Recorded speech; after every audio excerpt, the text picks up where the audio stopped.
Welcome to Burlap Teachers. Enjoy the video. Start by inspecting the hole and sink condition. Measure the hole diameter and the surrounding metal thickness using a ruler or calipers. Check whether the stainless is 18 gauge or thicker. Clean the area thoroughly with acetone to remove grease and food residue. Remove rust and loose metal using a 3-5mm wire brush and a rotary tool.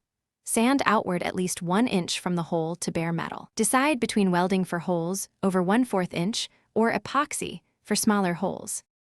If you choose welding, use a TIG welder with a 308L stainless filler rod and argon gas. Clamp a backing plate for heat distribution and tack weld around the perimeter. Grind the weld smooth using 80 grit followed by 120 and 240 grit discs.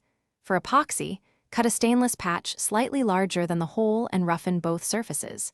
Mix a 2-part marine epoxy and apply a thin layer to the patch and the sink. Press the patch and cure for at least 24 hours at room temperature.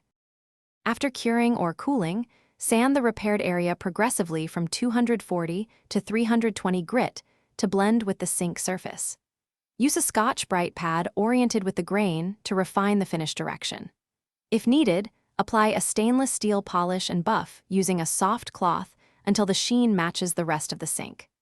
Reinstall the drain components and tighten connections to manufacturer torque guidelines. Run hot and cold water for 5 minutes and inspect for leaks or discoloration. Thanks for watching. Consider subscribing if this video helped you.